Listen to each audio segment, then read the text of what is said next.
Jamie, that's me here. Welcome back to my channel. Okay, if you're a new subscriber or a long time subscriber, then hey, bitch. And if you're not a new subscriber or a long time subscriber, then you already know what to do. Go ahead and hit that subscription button. Okay, so let's go ahead and get into Real Housewives of Potomac, okay? So Karen has been invited to come back to her hometown due to her high school homecoming. So she's going to be a part of a parade. She's going to get to visit family and everything. So she decided to invite two ladies to go with her, which happens to be Ashley as well as Gizelle. And I was kind of like, well, girl, why would you invite them to come out of everybody? Why you ain't invite your new boo, Monique? Why you ain't invite her? And then I said, well, maybe she probably invited them because maybe she's known those two the longest out of everybody on the show. So she decided that she wanted to take them back with her or whatever. You know what I'm saying? I mean, maybe that's what it was, okay? Ashley, I could see her taking Ashley. I wasn't sure about the whole reasoning as to why she took Gizelle, but okay then, girl. So we see Gizelle giving a call to Juan to let him know about Robyn's ring. It's already been approved. She's talked to the people. So just know that that's going to go down. Okay. Wendy, okay, we see Wendy over there on a panel sitting down having a conversation, right? Among, you know, with the audience or whatever. She's letting people know that what Wendy says, she says her voice is not to be a voice, but to create, I guess, a platform or a space for others to be okay with using theirs. And I'm over here like, well, Wendy, girl, I wish you would have exercised it on last week, okay? Don't be using your voice to speak for everybody, okay? Don't be putting me in y'all bullshit, okay, Wendy, girl? Okay, you should have used that same platform to give me a space to say what it is that I want to say. Don't include me on what you got going on. Moving on. So Gizelle finally arrives. Her and Ashley arrive to the house, right? Soon as Gizelle gets in the house, because Ashley arrives first, Ray is over there saying, honey, I ain't trying to get you out, but you're going to have to get the hell out, okay? So he started hurrying up, getting Karen stuff, getting it ready to go, getting her in the car. Girl, I don't know where you finna go, but you got to get the hell out of here, okay? They get to the car. She pokes her lips out for a kiss. That man said, she said, I love you. He said, all right, take care. What? What? All right, take care. She reaches for a kiss and he closes the door in her face. What kind of stuff is that? You know, so then she tells Ashley, like, oh, girl, did you see how he did me, girl?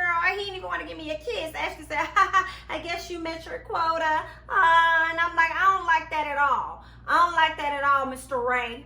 Okay, Uncle Ben or whatever Gizelle calls you, sir. I don't appreciate that. I don't like that. Okay, you love on Karen, period, all right? Y'all ain't that many feet away from the grave, so you need to love on that lady and hug on that lady, okay? I didn't really like that at all. She could have went up the street and never came back down, okay? So I don't like that. He could have gave her a little love. Don't embarrass her in front of these cameras and in front of her friends. Because she should have said, y'all, I know we got to go, but give me 1 second, okay? And I would have took Papa in that run. I would have cussed his ass out. I don't know who you think you is, sir, okay? I know you ain't the Ray that you used to be, okay? And neither am I, but I'm going to tell you, you're not going to sit up here and embarrass me down to the Bravo. You're not going to do it. And not in front of my friends, okay? I'm about to go and be recognized in my hometown, and while I'm in this town and I'm at home, you better recognize me too, Ray. Okay, I wish he would have dug in his coop and got him together, because I ain't really like that at all. Don't close no door in my face. Okay, so whatever your beef is, you need to get it together. So as they head down the road, Gizelle asks like, oh girl, we're gonna go to the Taco Bell that you used to work at? Because Karen used to work at a few fast food restaurants. And I'm over here like, Gizelle, girl, don't even start. You already hop in the car ready to throw some shade, okay, girl? But I guess that's what people do when they go back, you know what I'm saying? They go back to their old jobs and visit people. I don't know why. It ain't like the same manager's gonna be there, okay, girl? Ain't nobody there still working there. I would be shocked. But all right, so we see Candiace at the house setting that table again, okay? There's somebody at that table. We always see Candiace around there. We don't see no other part of Candiace's house, but we gonna see that kitchen. I don't know what that's about, but okay, girl, okay. So Robyn is headed over there to pay her a little visit. Once Robyn gets in, they're sitting down, talking. Robyn said, well, girl, listen, I'm going to go ahead and get to you straight, honey, okay? I don't know what Karen told you, but let me be the first person to let you know, boo. All right.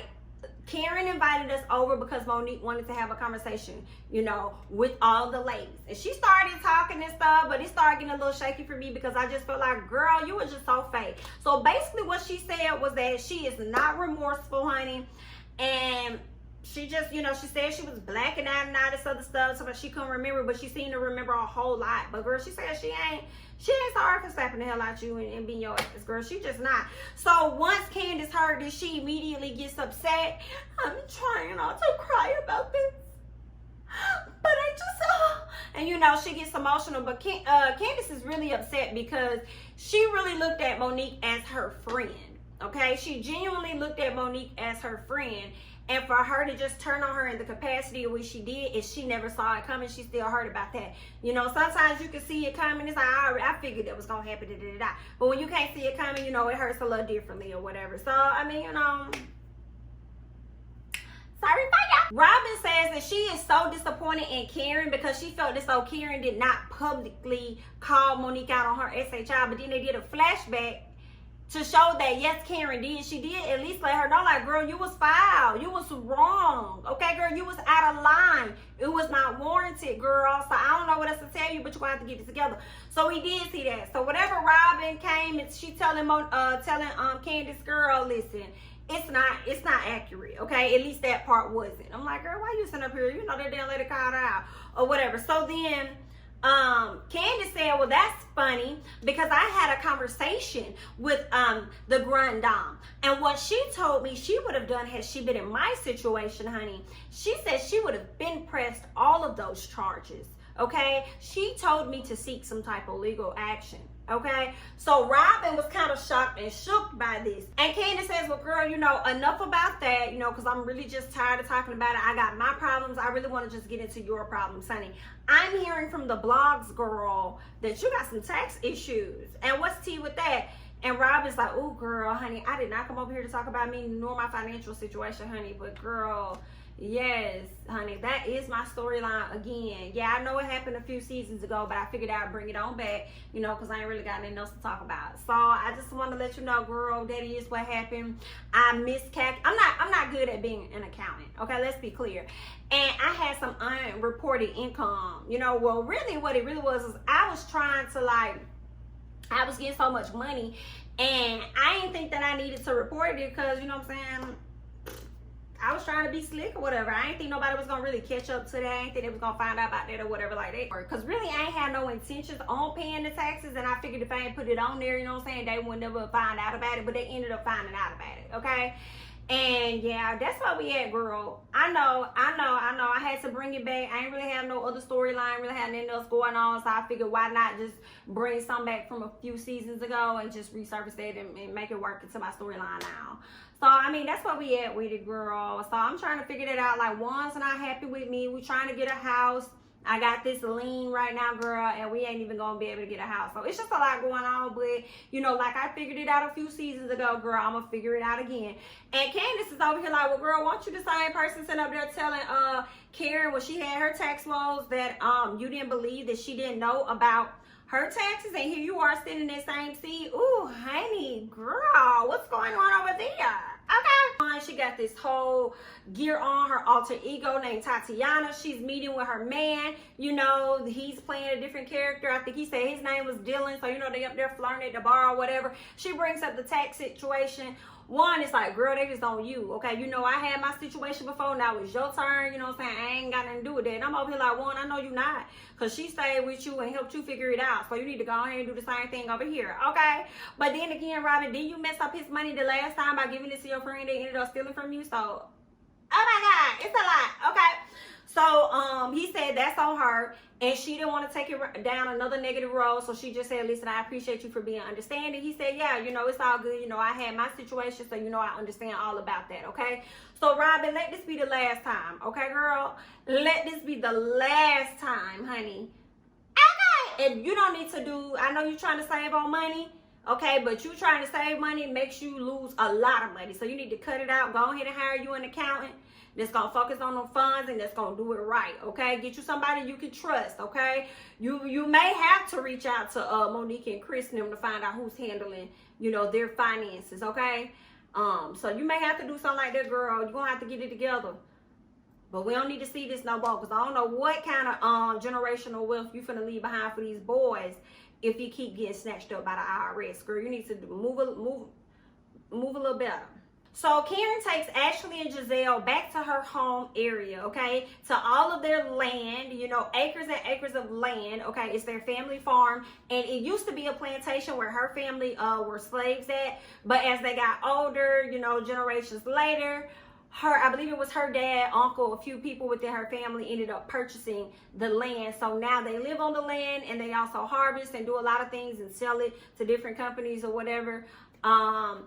Across the United States, and I think actually across the world. So all in all, yeah, it used to be a slave plantation and they ended up purchasing it a while later. And I was just like, I know that sounds cute, you know what I'm saying? Y'all were able to purchase this land from these individuals and you guys were able to make a business, and this is going to be something that y'all going to be able to pass down and pass down and pass down. But I'm over here like, girl, did anybody die on that land? Like, girl, I know y'all got all kind of paranormal activity over there, girl. I do not. Y'all better not leave me at this house at night. Y'all better not leave me over here at night, okay? I'm weirded out by stuff like that. But if that's your neighborhood, okay, kudos. I don't see how people can live in the woods anyway. That's just me. I'm a motherfucking city girl, okay? I can't be out there. I can't be out there, okay? And if something went down, something happened, girl, I'm running acres. I'm not acres, miles, girl. I'm running. I'm running, still trying to get to a gas station. Girl, it's too much. It's too much. I don't see how y'all do it. Kudos to y'all though. Okay. Karen takes the ladies outside. I believe it was a plow or something they were in. Her and Ashley hopped in and rode with her uncle or cousin or whoever. Gizelle stayed behind, took pictures, because y'all know Gizelle don't really like to participate in SHI nor T, okay? When it comes to stuff like that for some reason, okay? I guess that's another part of her image that she needs to protect. So when they all get off, when Karen and Ashley finishes the ride, Monique gives her a call. And she's like, hey girl, what's going on? And you know, Ashley had to hurry up and let her know, girl, I'm over here with Karen and Gizelle, so you may want to be careful about what you say, but how you doing? And she's like, oh girl, you know, I'm a bit sore. I got a lot going on mentally, you know. Karen says, oh, honey, I still can't believe that two of my friends got into it and they're on two opposite ends of the stick. And Monique said, well, honey, I'm saying like this, honey, if it wasn't me, it would have been somebody else. And Gizelle like, this BIT, girl, let me go. Let me go, because y'all gonna continue to stand up here and listen to these motherfucking lies. It's just dumb and lies, and I'm not gonna be a part of it. Let me walk off. Okay.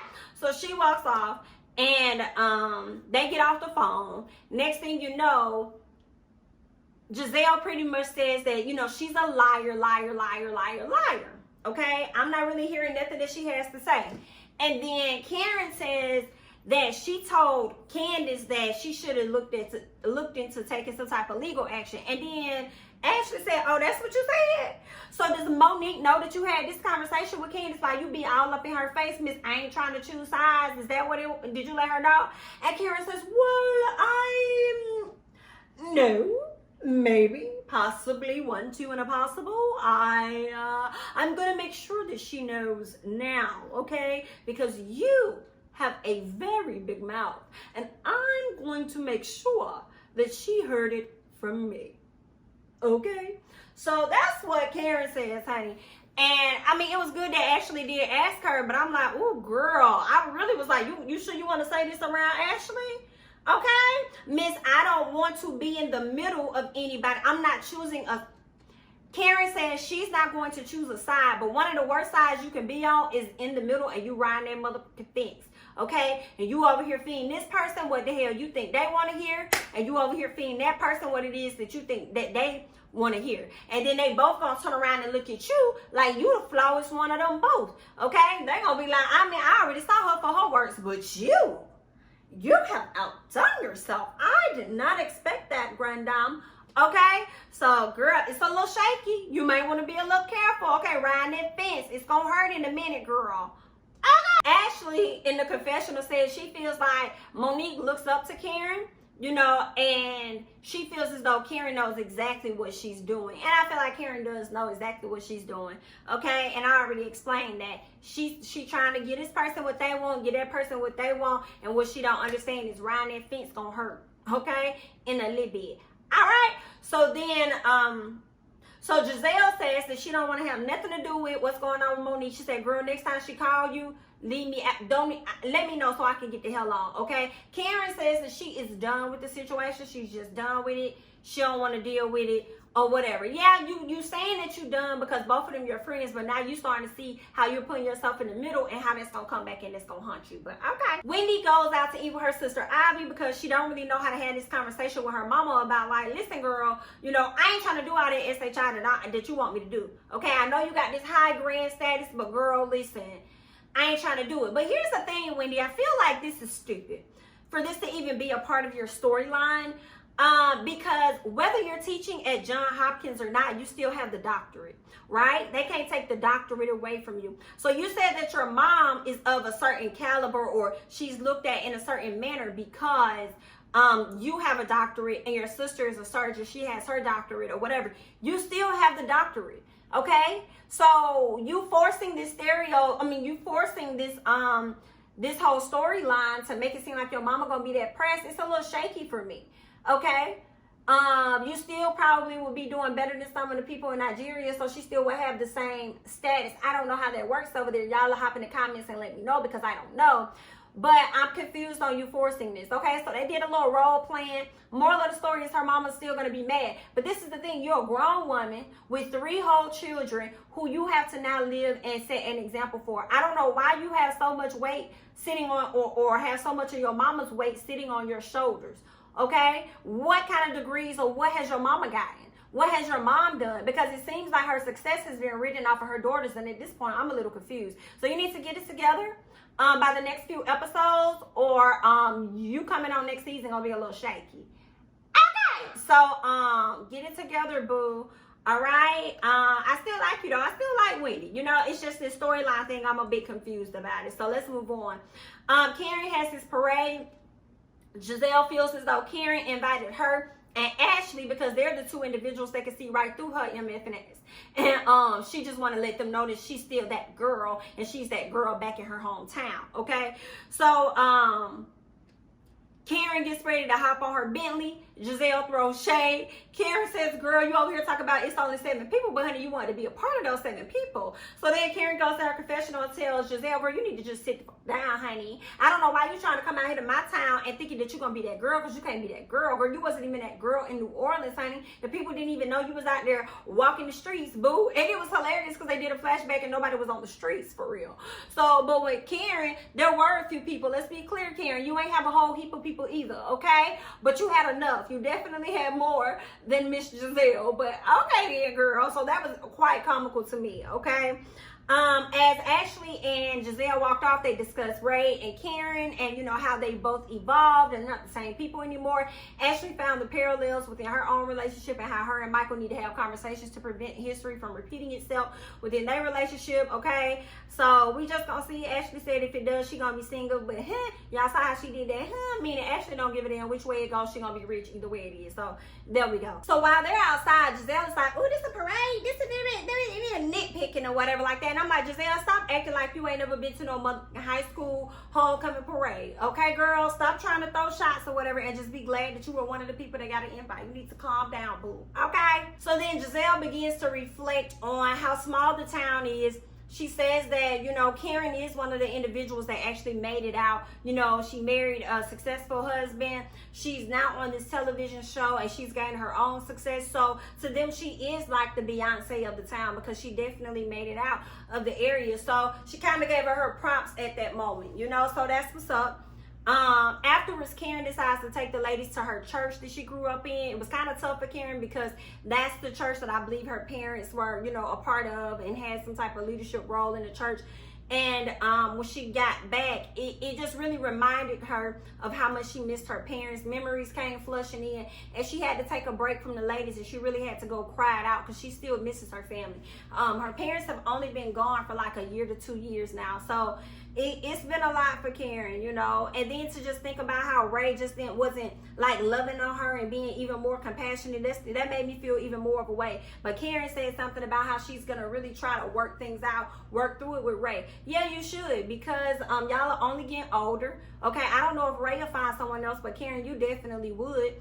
But you know, y'all still have y'all daughter or whatever. So I mean, like, hopefully y'all can, you know, still like make this thing work and be together. Because I don't think Karen's ever gonna leave Ray, as I don't think that she should, which I definitely need to figure out a better way to like communicate with each other. Because what he did, you don't never need to do that again. But I mean, he did say he didn't know if he was in love with her or not. But I mean, I ain't like that. Okay, give her a kiss on the cheek or some, goddamn. Give her a hug or something. I ain't like that. Candiace goes to this dog shelter with her mom. Okay, she's trying to pick out a cute little dog, okay, for her and the man, all right? And she brings up the conversation about the fight, you know, her discussing that in therapy. Her mom's like, listen, girl, that thing right there pissed me the hell off, okay?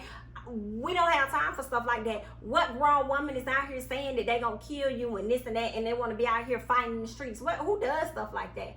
You know, and then Candiace just says, you know, yeah, because that really still upsets me by the fact that you carried out in the manner in which you did, and now you still have no remorse. So her mama said, listen, we not gonna jump off our cherry ass and throw tomatoes at her, sweetheart. Hey, Mariah, okay, we not gonna do that. We're not gonna get in the go with these ladies. We're not gonna do that. But let me tell you what we are gonna do.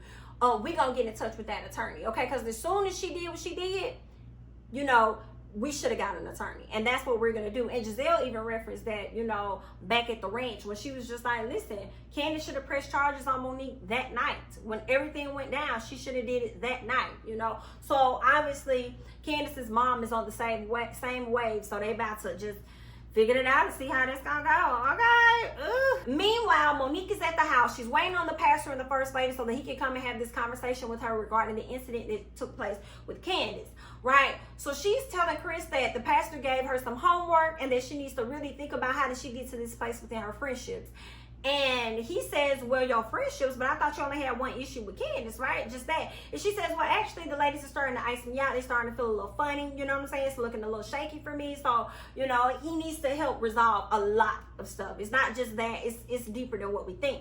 So the pastor arrives, they sit down. The first thing he asked her is, you said something about blacking out. He wanted to speak more on her blacking out. She ended up speaking on all of the things that she could recall at that moment. She says the incident has turned her life upside down, and her family is not feeling the weight of the stress. Honey girl, your family should have been feeling the weight of the stress from the very beginning, my dear, okay? Because they originally are the cause of it anyway. They contributed to that. Whatever other stress you got going on, girl, so they should have been in it, okay? But all right, anywho, the pastor there, he's talking to her, wanted to know more. She enlightens him, gives him more. He wants to know how did she get to this place with Candiace. She started talking about how she knows Candiace to be manipulative and combative. And I'm like, all of these ladies can be that. All y'all can be manipulative. All of y'all can be combative. Like, girl, good night and goodbye, okay? And the most manipulative one of them all is right there sitting next to you being your close buddy, which is Ashley. She gonna turn on you again. Give her enough time, okay? Pastor tells Monique, listen, our friends are a direct reflection of us. So you need to really look in deeper within yourself, because it ain't got nothing to do with her. It's more so got something to do with you. He tells her you're used to controlling things and being overprotective and stuff like that. So you got to really work on that. Like, I understand your childhood. You know, you were bullied a lot. He speaks on her, I'm in survival mode. And I'm like, sir, all of these ladies have been bullied. Okay, I can't meet a person today that I know that has not been bullied before. All of them, those ladies are in survival mode. Okay, all of them, even Ashley. I don't care how much money Michael got. She's surviving Michael. Okay, so she in survival mode as well. Karen over there surviving Ray and whatever else she got going on, you know, from her family. I mean, they live on a plantation, so I mean, like, or old plantation or whatever. So she's surviving. Robyn's still surviving her taxes, honey. Okay, so everybody, Candiace over there surviving her mama and their townhouse because they trying to get a bigger house. Like, I don't care what it is, okay? Candiace even came from money, all right? So it's like, girl, she's still over there surviving. So everybody got their own survival mode that they got going on, okay? Not just Monique. He talks about because she's been in that survival mode, she's been controlling, overprotective. She tends to, like, not speak on how she feel. And I love that the pastor was talking to her in a compassionate way, but to me also checking the hell out of her and letting her know what's real about her, that obviously ain't nobody keeping it real with her about how she is. Remember, Monique says that she stores her feelings in certain boxes or whatever, and that is such passive aggressiveness, because it's like, that is so, how he worded everything, he says she never addresses her issues and she stores these boxes away, which makes sense to me as to why she's like that. Because when I look at the situation with Candiace, she never addressed it with Candiace. She never said anything with Candiace, but the whole time you feeling away.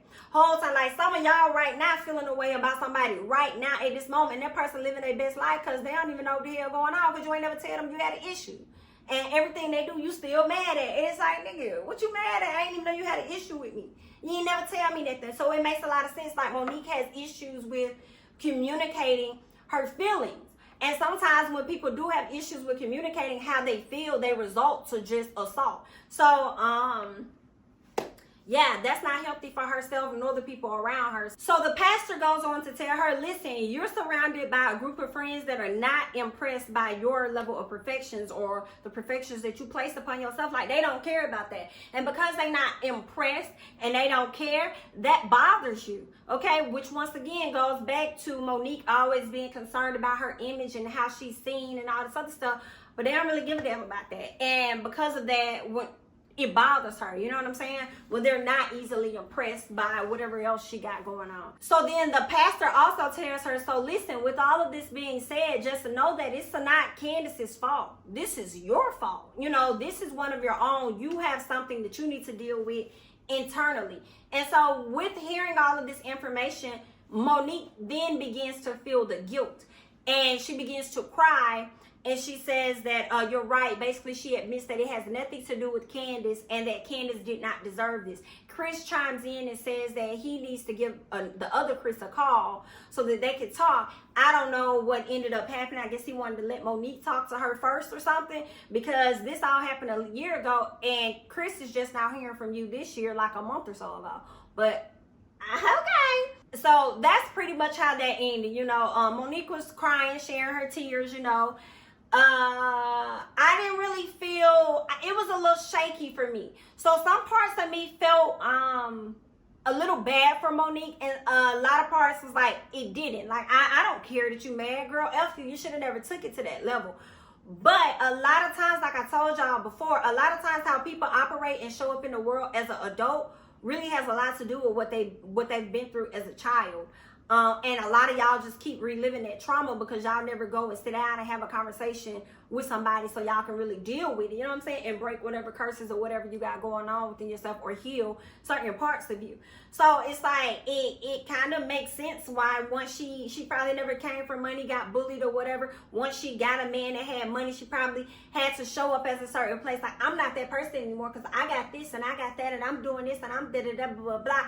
But whole time being on that defense aspect when, you know, other people aren't impressed, you know what I'm saying? She gotta be protective and she gotta come and she gotta act like this or that. So I mean, it's hard to explain, but it kind of made me feel like, dang, I kind of get a little bit why Monique may be a little, you know, be kind of the way she is. But we gonna see. I mean, she's gonna apologize or try to apologize. It's not gonna go nowhere. The charges are still gonna be pressed. I don't feel bad that Candiace went ahead and pressed the charges because I also see it from her point of view as well. It's like, my nigga, it's been like 3 weeks. It's been about a month, you know what I'm saying? And you ain't hit me up at all to show that you're remorseful. Then I'm hearing from this person over here, okay, who clearly was at the event, so I'm gonna trust what they saying, you know what I'm saying? They was there and you lacked remorse. You all on social media, you know, you making jokes out of it, you doing this and that. So if this person coming to me telling me this and it's lining up with your actions, then I am gonna assume that you don't care and that you don't give a F. And I'm gonna be like, oh, that's how we moving? Okay, then cool, you know what I'm saying? I get how I get how Candiace may have felt about wanting to press charges against Monique. Like, okay, girl, I see how you moving. You ain't showing no remorse. Well, let me see how it's gonna be when this heat is really applied to you.